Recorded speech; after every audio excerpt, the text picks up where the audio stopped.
ব্রিগেডে প্রধানমন্ত্রী নরেন্দ্র মোদীর হাই ভোল্টেজ সভার বক্তব্যে চমক ও গুরুত্বপূর্ণ ঘোষণার গুঞ্জন। শুক্রবার রাত থেকে কলকাতার উদ্দেশ্যে দূরদূরান্ত থেকে রওনা হয়েছেন বিজেপি কর্মী সমর্থকরা। সকাল থেকেই ব্রিগেডমুখী গেরুয়া শিবির। তবে কলকাতায় পা রাখার আগে মোদী ফের রাজ্যের শাসক দল তৃণমূল কংগ্রেসের নিশানায়।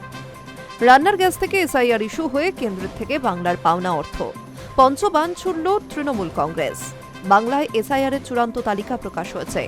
নতুন করে ৬০ লক্ষ মানুষের নাম বিচারের আওতায়। এসআইআরে কত বাংলাদেশি রোহিঙ্গাকে শনাক্ত করা গেল, সেই প্রশ্ন আরও একবার রাখল তৃণমূল। মোদীর উদ্দেশ্যে করা হলো ৫টি প্রশ্ন। এক্স হ্যান্ডেলে তৃণমূল কংগ্রেসের পেজ থেকে ওই প্রশ্নগুলি রাখা হয়েছে। এসআইআরে ৬৩ লক্ষ নাম প্রথমে বাদ দেওয়া হয়েছে, পরে বিচারের আওতা আনা হয়েছে বাংলার আরও ৬০ লক্ষ ভোটারকে। এসআইআর আতঙ্কে প্রায় ২০০ নিরাপরাধ মানুষের প্রাণ গিয়েছে, সেই প্রসঙ্গ উল্লেখ করে তৃণমূলের প্রশ্ন, এসআইআর এর মাধ্যমে আসলে কতজন বাংলাদেশি ও রোহিঙ্গাকে শনাক্ত করা হয়েছে? মধ্যপ্রাচ্যের যুদ্ধের আঁচ এসে পড়েছে দেশের সাধারণ মানুষের হেসেলেও। আগে গারস্থ বাণিজ্যিক গ্যাসের সিলিন্ডারের দাম এক লাফে বাড়িয়ে দেওয়া হয়েছিল। এরপর গোদের ওপর বিষ ফোড়ার মতো এখন রান্নার গ্যাসের সিলিন্ডারই পাওয়া যাচ্ছে না। মানুষজন ফের সিলিন্ডার পেতে গ্যাসের অফিসগুলোতে লাইন দিচ্ছে। তবে প্রধানমন্ত্রী নরেন্দ্র মোদী প্রতিশ্রুতি দেওয়ার পরও এমন অবস্থা কেন?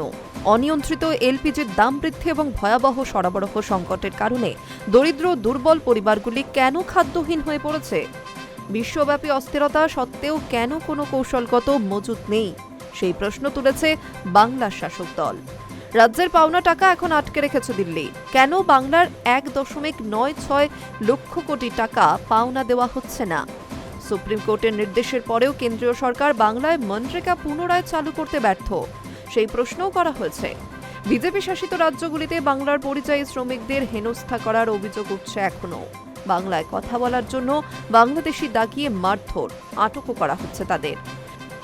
বাংলাদেশে ফেরত পাঠানোর পরও খুন করা কেন হচ্ছে, সেই ইস্যুতেও মোদীর উদ্দেশ্যে প্রশ্ন রাখা হয়েছে। এছাড়াও বাংলার মনীষীদের কেন প্রধানমন্ত্রী সহ বিজেপির নেতারা অপমান করছেন, সেই প্রশ্নও তুলে ধরেছে Trinamool Congress. Hi news network.